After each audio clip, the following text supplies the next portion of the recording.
देखिए बीजेपी के पास महंगाई का कोई जवाब नहीं है। बीजेपी के पास बेरोजगारी कम करने का कोई योजना कार्यक्रम नहीं है और ये साबित हो गया है।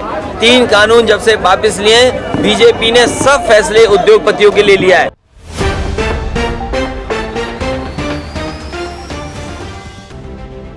आज आजमगढ़ जिले पहुंचे अखिलेश यादव ने एक बार फिर बीजेपी को निशाने पर लिया। अखिलेश यादव ने जेवर हवाई अड्डे पर बीजेपी के आरोप पर आज जवाब दिया कि समाजवादी पार्टी ने कभी किसी सरकार के विकास के कार्य को नहीं रोका। बीजेपी को विकास की बात करनी पड़ रही है। सपा तो यह चाहती थी कि आगरा में अंतर्राष्ट्रीय हवाई अड्डा बने। फिरोजाबाद में भी हमने हेरन गांव में अंतर्राष्ट्रीय हवाई अड्डा बनाने की तैयारी की थी, लेकिन अनुमति नहीं मिल सकी। सपा अध्यक्ष आजमगढ़ जिले में पार्टी के जिलाध्यक्ष के यहाँ वैवाहिक कार्यक्रम में शामिल होने के लिए आए थे। अखिलेश ने इस दौरान कहा कि समाजवादी पार्टी में जो भी आना चाहते हैं उनका स्वागत है। बीजेपी को हराने के लिए सभी दलों से गठबंधन को भी वो तैयार हैं।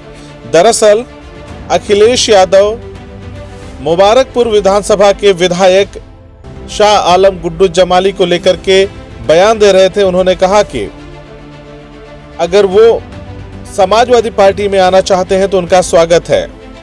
अखिलेश ने कहा कि अभी आरएलडी को और अपना दल को साथ लिया है, छोटे बड़े दल हैं उनको भी साथ ले रहे हैं। प्रसपा पर उन्होंने कहा कि उनका भी पूरा सम्मान करेंगे, जो भी आना चाहेगा अच्छी छवि का होगा उनका सम्मान करेंगे।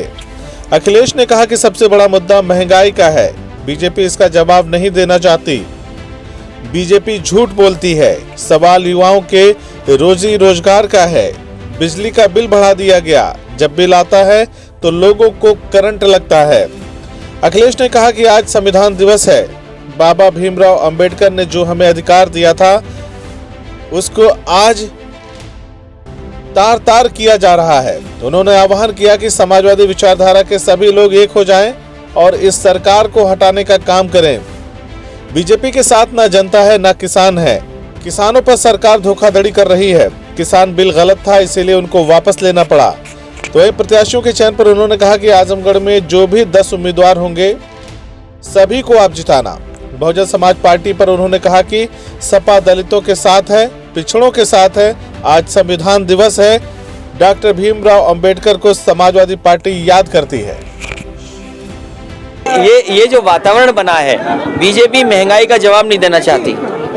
बीजेपी नौजवानों को नौकरी रोजगार नहीं देना चाहती। सोचो दुनिया में हमारा देश सबसे बड़ा बेरोजगार रह जाएगा क्या? ये सबसे बड़े सवाल है। और आज क्योंकि टेक्नोलॉजी सबके हाथ में, बीजेपी का झूठ पकड़ा गया। बीजेपी अब सच नहीं बोल पा रही है, इनका झूठ पकड़ा गया है, इसलिए जनता इन्हें हटाएगी। हो सकता है जनता इस बार भारतीय जनता पार्टी का उत्तर प्रदेश से सफाया कर दे। अरे भाजपा का तो चलता ही रहेगा, लेकिन वो सवाल नहीं है। कानून वापस हुआ, सब क्या असर पड़ेगा? किसी कानून जो वापस हुए इससे साबित हुआ है कि भारतीय जनता पार्टी का गलत फैसला था। ये कमजोरी दिखाई दी है कि उन्होंने एक फैसला ऐसा लिया जिसकी वजह से नुकसान हुआ है। और आप खुद सोचिए सरसों का तेल जो हम खाते हैं, गरीब खाता है। कई बार गरीब बहुत कम 100 ml लेने चला जाता है, 200 ml लेता है जाकर के। आज सरसों के तेल की कीमत क्या हो गई?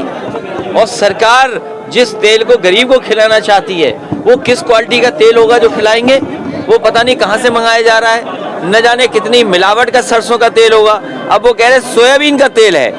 हमारे गरीब को सरसों के तेल का खाना अच्छा लगता है। ये जाने कौन सा तेल खिला रहे हैं बीजेपी वाले, ये सवाल बीजेपी वालों से पूछिए आप। देखिए वो एक पॉलिटिकल पार्टी है और वो अगर नहीं लोगों को संभाल पा रही है तो उनका एक काम करने का तरीका है, उससे मैं कुछ नहीं कहता। देखिए बीजेपी के पास महंगाई का कोई जवाब नहीं है। बीजेपी के पास बेरोजगारी कम करने का कोई योजना कार्यक्रम नहीं है और ये साबित हो गया है।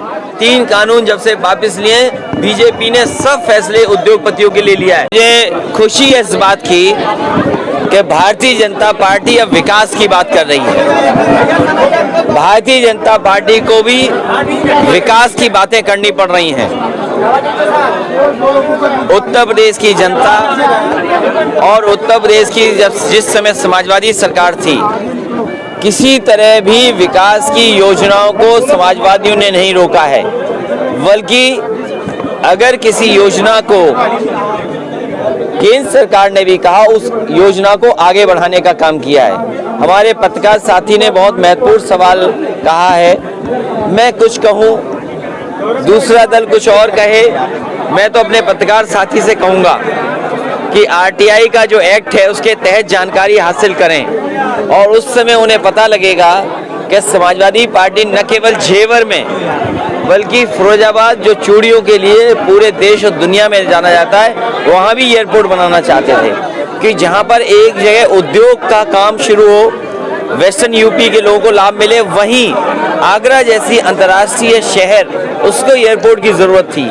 जिस जगह चिन्हित किया गया था समाजवादी सरकार में, वो जगह जरूर फिरोजाबाद में थी। वो एक गांव हिरन गांव था, जिस गांव के आसपास ज़मीन चिन्हित कर ली थी, और वो आगरा के बिल्कुल यमुना के किनारे था। तो अगर एयरपोर्ट बनना था, उस समय अगर अनुमति मिल गई होती तो लखनऊ के साथ साथ आपको फिरोजाबाद में भी एयरपोर्ट मिल जाता, जेवर में और अंतर्राष्ट्रीय एयरपोर्ट मिलता, तो एयरपोर्ट मिल जाता। और आप आजमगढ़ के लोगों, आपको तो पूछना चाहिए बीजेपी के लोगों से, ये हवाई पट्टी नेताजी ने बनवाई, इस हवाई पट्टी को बड़ा कर दिया समाजवादियों ने और आज तक चालू नहीं किया। और चालू इसलिए नहीं किया, कहीं समाजवादी लोग हवाई जहाज लाके उतार न दे इस पर। आपको पूछना चाहिए कि आजमगढ़ की हवाई पट्टी नेताजी ने बनाई, समाजवादी पिछली सरकार में इसको बड़ा और चौड़ा किया गया जिससे कि बड़े हवाई जहाज उतर सकें। क्यों नहीं सरकार ने बनने दिया और अनुमति नहीं दी? सबसे बड़ा सवाल महंगाई का है, सबसे बड़ा सवाल महंगाई का है।